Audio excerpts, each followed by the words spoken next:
السلام علیکم ورحمۃ اللہ وبرکاتہ۔ الحمد للہ نحمده ونستعینه ونستغفره ونؤمن به ونتوکل علیہ ونعوذ باللہ من شرور انفسنا ومن سیئات اعمالنا،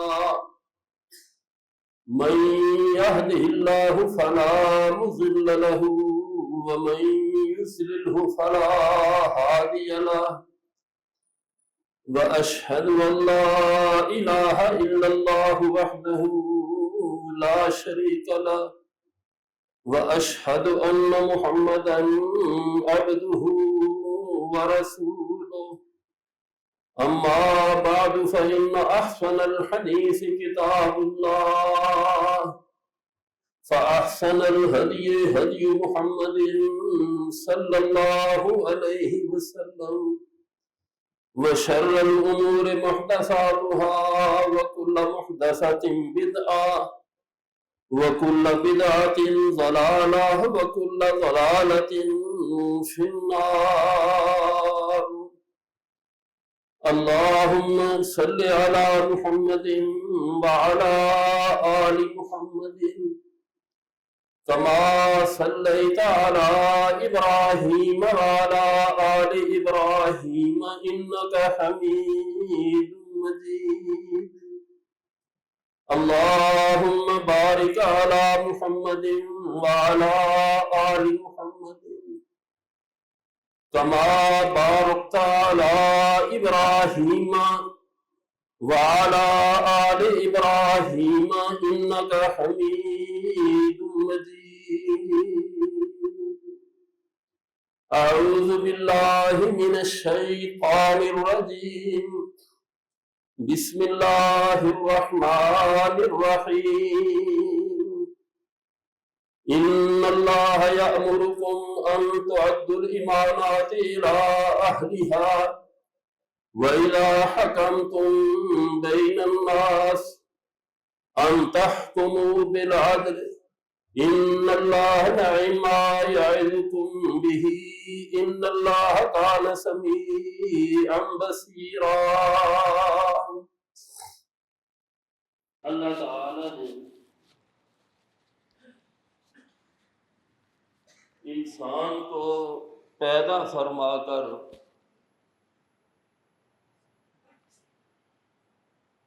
اسے امانت سونپی،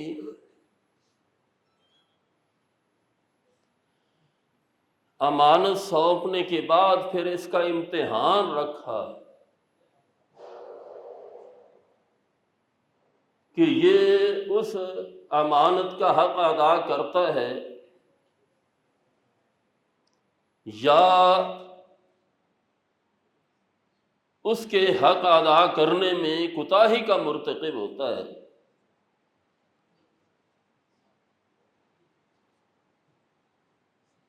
تو امانت ادا کرنے پر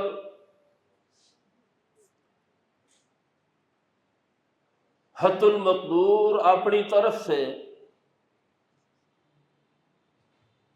اس امانت کے حق ادا کرنے پر انسان کو اجر کا مستحق ٹھہرایا۔ اگر انسان کوتاہی کرے تو پھر اس کی کوتاہی کے مطابق اللہ تعالی نے سزا کا نظام رکھا۔ وہ امانت جو اللہ تعالی کی طرف سے انسان کے سپرد کی گئی، وہ کون سی امانت ہے جس پر اللہ اس کی آزمائش اور اس کا امتحان لینا چاہتے ہیں؟ وہ امانت قرآن مجید ہے، اللہ کا دین ہے۔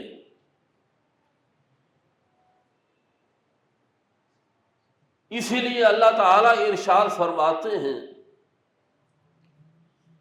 کہ انا عرضنا الامانۃ علی السماوات والارض فابین ان یحملنها واشفقن منها وحملها الانسان انہ کان ظلوما جہولا انا عرضنا الامانۃ علی السماوات والارض، اس امانت کو پہلے ہم نے زمینوں اور آسمانوں پر پیش کیا. فابین، زمین نے بھی انکار کر دیا، آسمانوں نے بھی انکار کر دیا کہ یا اللہ ہم اس امانت کا بوجھ نہیں اٹھا سکتے. اللہ فرماتے ہیں کہ یہ امانت معمولی نہیں، اس کا بوجھ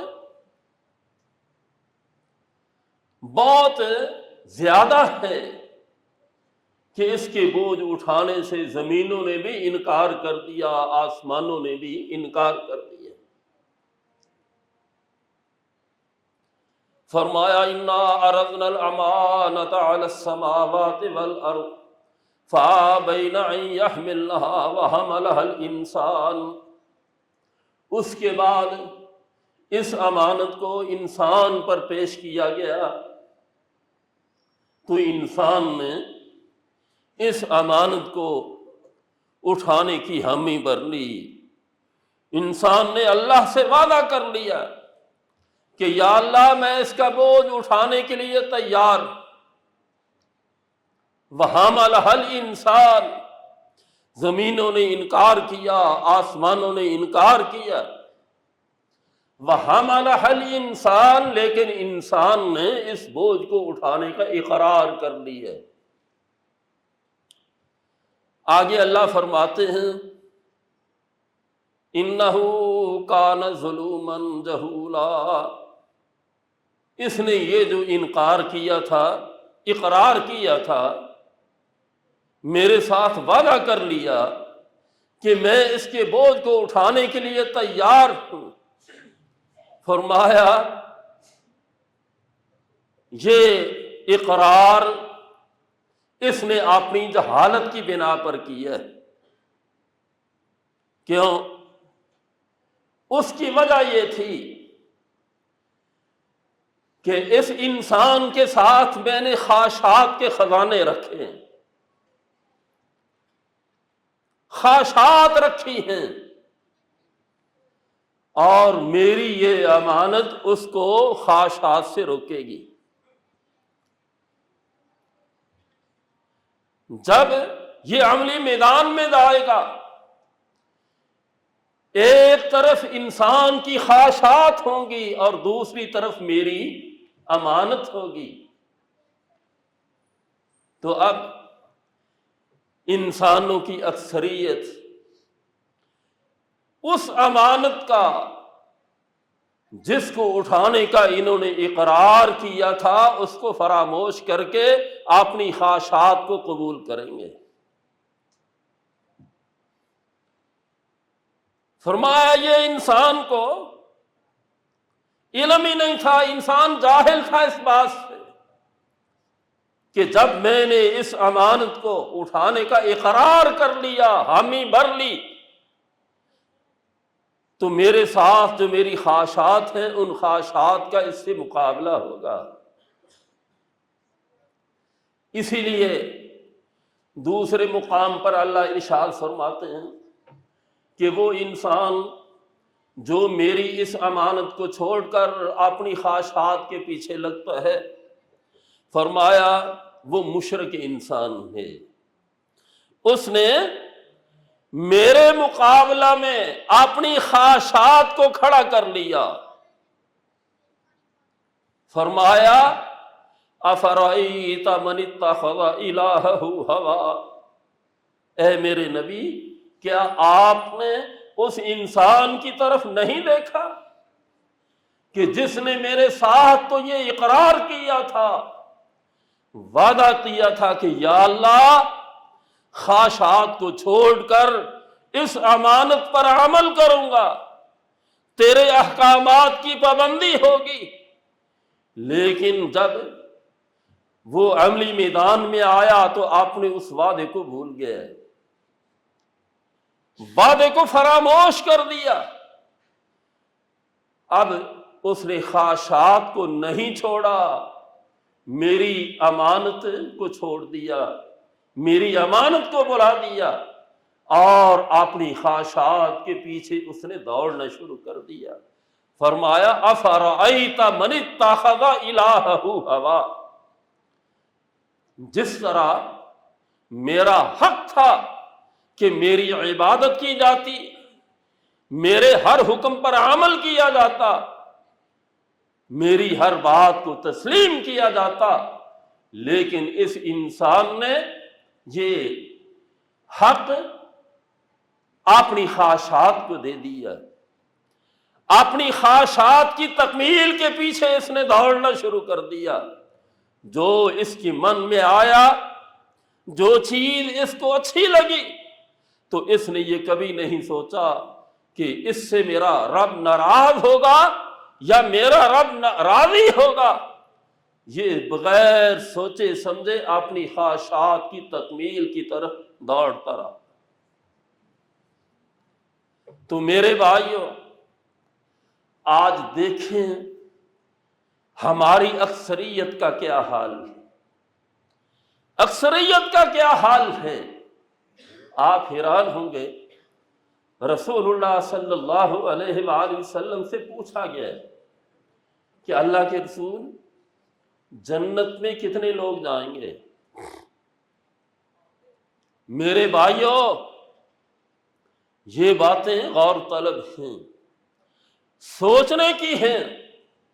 صحابہ ریشوں کا سوال کرتے ہیں کہ اے اللہ کے رسول، جنت میں انسانوں کی ریشو کیا ہوگی؟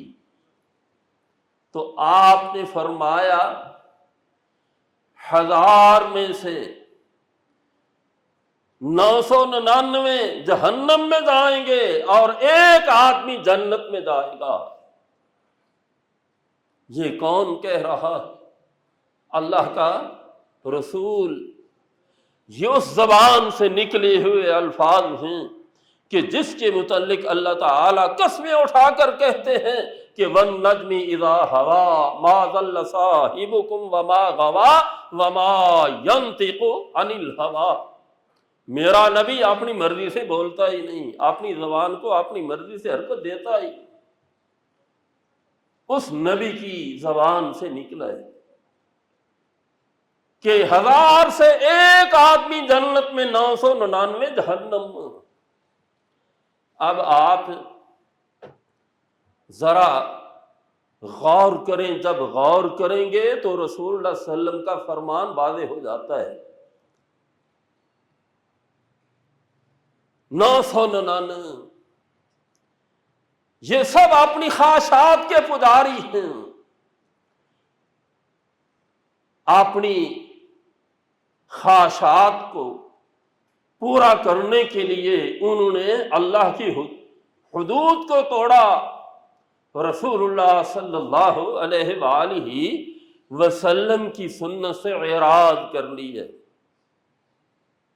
اب آپ حیران ہوں گے، چھوٹی سی مثال سے آپ کو سمجھاتا ہوں۔ ابھی آپ نے خطبہ سے پہلے کسی نے 2 رکعت ادا کی ہیں، کسی نے 4 رکعتیں نماز ادا کی ہیں، کسی نے زیادہ، یعنی ہر انسان نے کچھ نہ کچھ نماز ادا کی ہے جتنی اس کو اللہ نے توفیق دی ہے۔ اور فرمایا کہ جو جمعہ کے خطبہ میں آتا ہے وہ بھی 2 رکعت ضرور پڑھے، 2 رکعت سے زیادہ نہیں پڑھ سکتا، وہ 2 رکعت پڑھ کر بیٹھے۔ اب وہ نماز کس کی ہے؟ اللہ کی۔ یہ نماز کس کے حکم سے ہے؟ اللہ کے حکم سے۔ یہ نماز عبادت کس کی ہے؟ اللہ کی۔ سجدہ کس کے سامنے آپ نے کیا؟ اللہ کے سامنے۔ آپ گھر سے آئے، کاروبار بند کیا، بظاہر اگر دنیاوی طور پر سوچا جائے تو جب انسان کاروبار چھوڑ کر آتا ہے تو اس میں دنیاوی خسارہ نظر آتا ہے۔ آپ نے یہ سب کچھ کس کے حکم سے کیا؟ اللہ تعالیٰ کے حکم سے۔ پھر 8 گھنٹہ یا 1 گھنٹہ خطبہ سنا، اللہ کے گھر میں بیٹھے، کس کے حکم سے بیٹھے؟ اللہ کے حکم سے بیٹھے۔ اب آپ ذرا غور کریں، کیا جب ہم یہاں بیٹھے ہیں تو سوچنا یہ ہے کہ کیا ہماری توجہ ہمارے تصورات اور خیالات کہاں تھے؟ اگر تو یہاں بیٹھ کر بھی ہم کاروباری تخیلات سے باہر نہ نکلے، دنیاوی جھنجھٹ سے باہر نہ نکلے، نماز میں بھی وہی سوچ آتی رہی، تو پھر میرے بھائیوں آپ خود بتلائیں کہ وہ عبادت، یہاں بیٹھنا، خطبہ سننا، جس کی فضیلت میں اللہ کے رسول یہ فرماتے ہیں کہ اگر انسان اللہ کی رضا کے لیے پیدل چل کے جمعہ پڑھنے کے لیے آتا ہے، اچھا لباس پہنتا ہے، خوشبو لگاتا ہے، مسجد میں آ کر کے کوئی ایسا کام نہیں کرتا جس سے اللہ کی ناراضی ہو، اللہ کو ناراض نہیں کرتا، کوشش یہ ہے کہ مجھ پہ میرا اللہ کیا ہو جائے، راضی ہو جائے، تو آپ نے فرمایا ہے اس خوش قسمت انسان کو اللہ تعالی ہر قدم کے بدلے 1 سال کے روزوں کا اور 1 سال کے اجر کا قیام عطا کرتے ہیں۔ یہ اجر ہے۔ اگر یہاں بیٹھ کر ہم یہ خشوع، یہ خضوع حاصل نہ کر سکے، ہماری توجہ اللہ کی بجائے دنیا میں الجھی رہے، ہم لوگوں کو دکھانے کے لیے یہاں بیٹھے رہیں، سوچیں ہماری کچھ اور ہوں، مقصد ہمارا کچھ اور ہو، تو رسول اللہ نے فرمایا اس سے بڑا بدقسمت اور کوئی انسان نہیں ہے۔ کیوں؟ کہ جب یہ اللہ کے گھر سے واپس جائے گا، اسے شعور بھی نہیں ہوگا کہ گناہوں کی گٹھڑیاں اپنے سر پہ اٹھا کے واپس جا رہا ہوگا۔ یہ چیزیں کیوں ہیں؟ کہ ہم نے اپنی خواہشات کو قرآن کے تابع نہیں کیا۔ قرآن تو یہ کہتا ہے کہ جب آپ اللہ کے گھر میں آئے، اب کاروبار سے تعلق ٹوٹ گیا، اب صرف اور صرف آپ کی سوچ میں، آپ کے تصورات میں اللہ کی رضا ہونی چاہیے۔ لیکن اگر یہ چیز تھی تو ہر قدم کے بدلے 1 سال کے روزوں کا اور 1 سال کے اجر کا اللہ نے ہمیں حقدار بنا دیا۔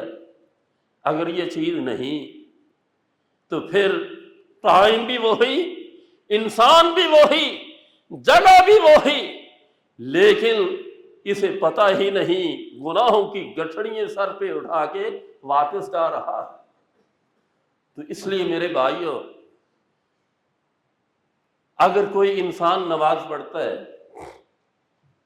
وہ نماز میں اس امانت کا خیال نہیں رکھتا جو امانت اللہ نے اس کے ذمہ رکھی ہے، جس امانت کا اللہ نے اس کو پابند کیا ہے، وہ امانت کیا ہے کہ قل اطیعوا اللہ والرسول، اگر نماز پڑھنی ہے تو میرے نبی کے طریقے کے مطابق پڑھنا۔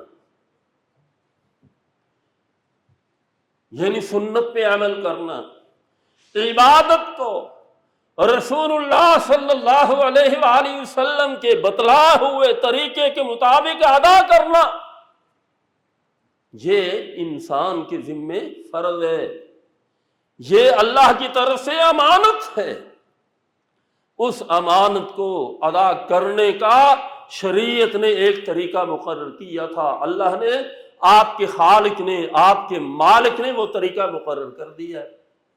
اگر آپ اس طریقے کے مطابق اس کو ادا کرتے ہیں تو اللہ آپ پہ راضی ہو جاتا ہے، اگر اس طریقے کے مطابق ادا نہیں کرتے، وہی نماز، وہی عبادت آپ کے لیے بد دعا کرتی ہے، آپ کی ہلاکت کے لیے اللہ سے دعا کرتی ہے۔ یہ فرق ہے امانت کی ادائیگی اور عدم ادائیگی کا۔ میں کہہ رہا تھا کہ سب نے نماز پڑھی جتنی اللہ نے توفیق دی، اب سوچنا یہ ہے کہ یہ نماز اس طریقے کے مطابق تھی جو طریقہ ہمیں رسول اللہ نے بتلایا ہے۔ اگر طریقے کے مطابق تھی تو آپ نے امانت کی ادائیگی میں دیانتداری کی ہے، اگر طریقے کے خلاف تھی تو آپ نے بددیانتی کی ہے۔ اور انسان بددیانت ہو تو اللہ اسے اجر دے، یہ کیسے ہو سکتا ہے؟ بددیانت انسان کو تو انسان پسند نہیں کرتا، اس سے نفرت کرتا ہے۔ جو جس خالق نے آپ کو پیدا کیا، آپ کو نعمتوں سے نوازا، کبھی آپ نے سوچا ہے کہ اگر ہم نے اس کے ساتھ بددیانتی کی تو وہ ہمیں پسند نہیں کرے گا، وہ ہم سے نفرت کرے گا؟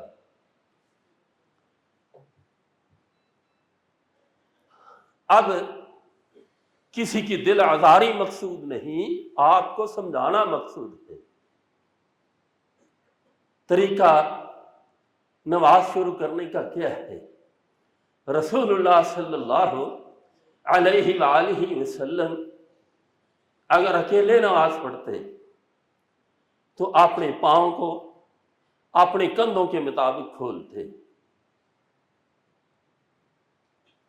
اور قبلہ رخ ہو کر اپنے ان ہاتھوں کو کندھوں تک یا کانوں تک یہ اختیار اٹھاتے، اللہ اکبر کہہ کے نماز کو شروع کر دیتے۔ نماز کو شروع کرتے وقت صرف لفظ اللہ اکبر کہتے، لفظ اللہ اکبر کے علاوہ اور کچھ نہیں کہتے تھے۔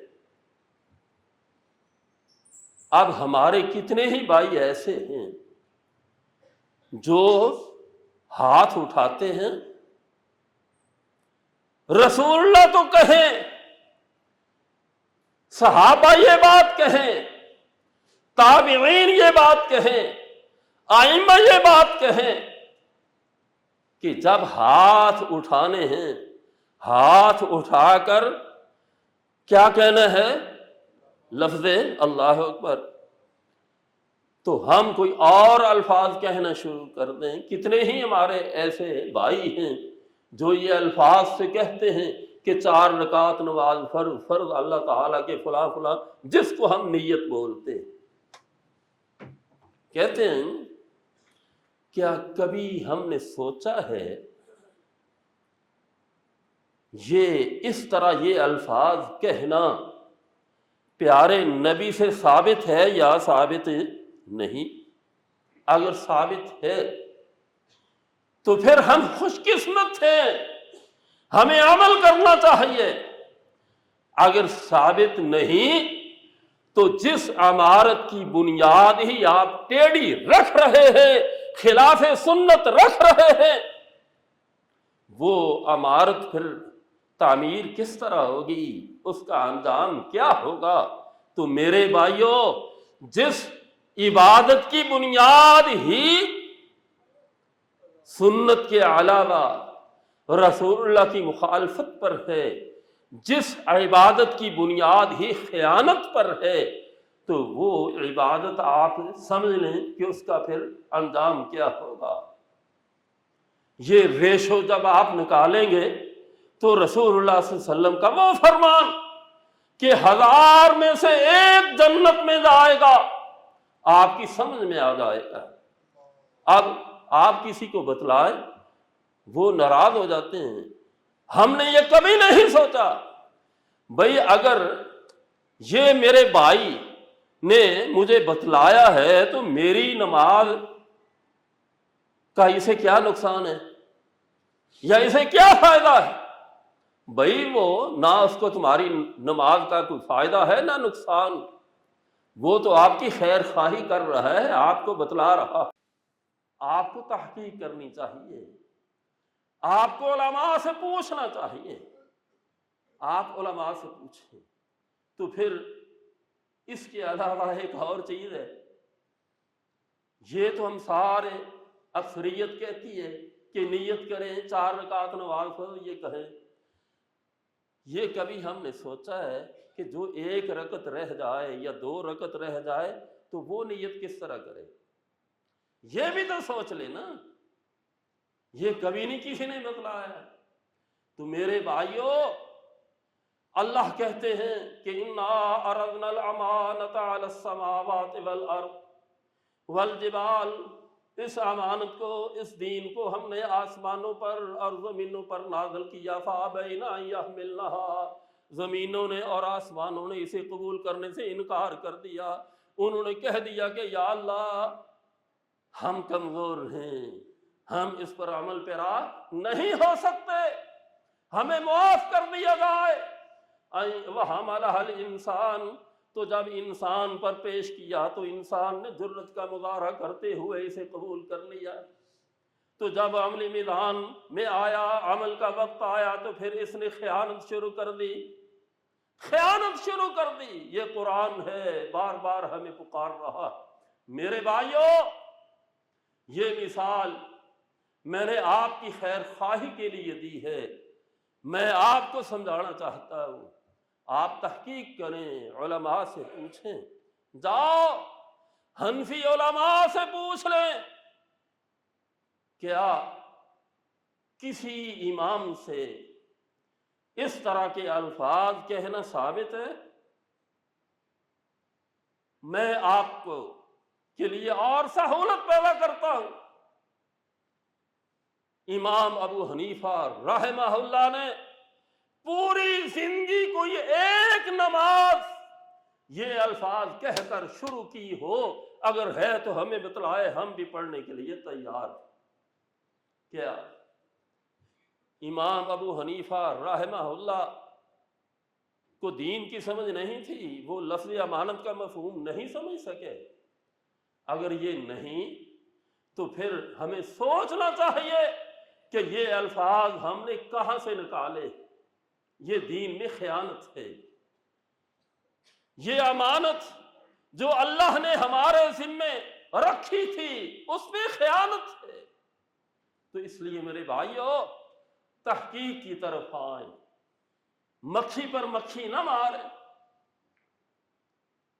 یہ اسلام، یہ قرآن جہاں ہمیں عبادات کا طریقہ سکھلاتا ہے، اسی طرح اس قرآن نے ہمیں معاشرے میں رہنے سہنے کا طریقہ بھی سکھلایا، والدین کے حقوق میں بتلائے۔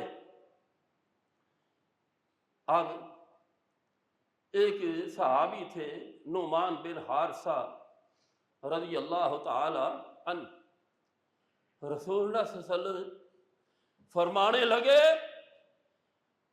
کہ میں جب جنت میں گیا نا تو میں نے اس صحابی کے قرآن مجید کی تلاوت کرنے کی آواز جنت میں اپنے کانوں سے سنی ہے۔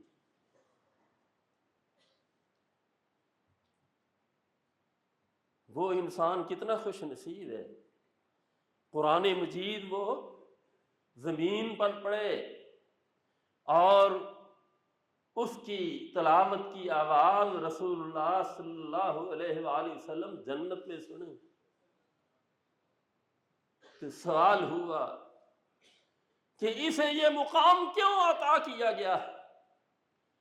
وہ کہنے لگے کہ یہ اللہ کی عبادت کے ساتھ اپنی ماں کے ساتھ بھی حسن سلوک کرتا ہے۔ رسول اللہ صلی اللہ علیہ وآلہ وسلم سے بھی یہ سوال ہوا۔ حضرت عائشہ رضی اللہ تعالی عنہا ارشاد فرماتی ہیں کہ رسول اللہ نے فرمایا کہ یہ اپنی ماں کے ساتھ اس دنیا میں سب سے اچھا سلوک کرنے والا انسان تھا۔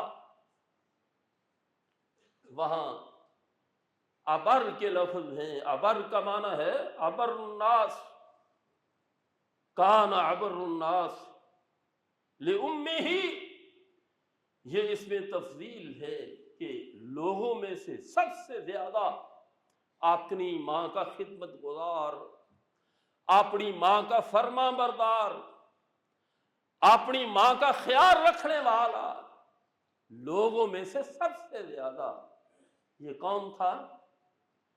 حارثہ بن نعمان تھے رضی اللہ تعالی عنہ۔ یہ بھی ایک امانت ہے کہ انسان اپنے والدین کا احترام کرے، یہ امانت ہے۔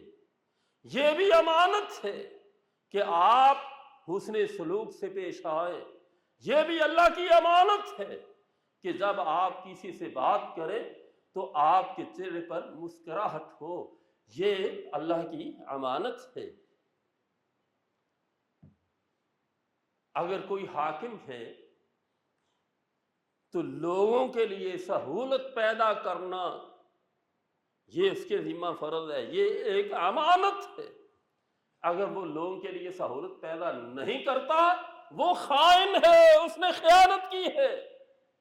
اسی لیے رسول اللہ صلی اللہ علیہ وسلم نے معاذ بن جبل رضی اللہ تعالی عنہ اور ان کے ساتھ ایک اور صحابی تھے، ان کو جب یمن کی طرف بھیجا تو ایک نصیحت کی تھی، فرمایا یسرا، تمہیں میں وہاں کا حاکم بنا کے بھیج رہا ہوں، تم نے لوگوں کے فیصلے کرنے ہیں، لوگ تمہارے پاس اپنے مسائل لے کے آئیں گے۔ یسرا، آپ نے جس قدر ممکن ہو لوگوں کے لیے آسانیاں پیدا کرنی ہیں۔ ولا تعسرا، آپ نے لوگوں کے لیے مشکل پیدا نہیں کرنی۔ اس کا معنی یہ ہے کہ جو اپنے متحد کے ساتھ اچھا سلوک نہیں کرتا، اس کے لیے سہولت پیدا نہیں کرتا، اس نے امانت میں خیانت کی ہے۔ یسرا، اللہ کے نبی کا حکم ہے کہ امانت کی ادائیگی یہ ہے کہ یسرا، حد المقدور، تم سہولت پیدا کرو، ولا تعسرا۔ تو آج حکمرانوں کو بھی یہ سوچنا چاہیے کہ اللہ نے انہیں اگر عزت دی ہے تو انہوں نے اپنی رعایا کے لیے کس قدر آسانیاں پیدا کی، لیکن جواب اس کے برعکس ہے، آسانی نہیں، جہاں بھی ہم دیکھتے ہیں مشکل در مشکل ہے اور جھوٹ در جھوٹ ہے۔ تو میرے بھائیوں، یہ ساری چیزیں اس امانت میں خیانت ہے کہ جو اللہ نے ہمارے ذمے لگائی، جس کا ہمیں مکلف کیا، ہم نے اقرار کر کے تو پھر اس امانت کی ادائیگی نہیں کی۔ اللہ ہمیں عمل کی توفیق عطا فرمائے اور اس حق امانت کو ادا کرنے کی اللہ ہمیں توفیق عطا فرمائے۔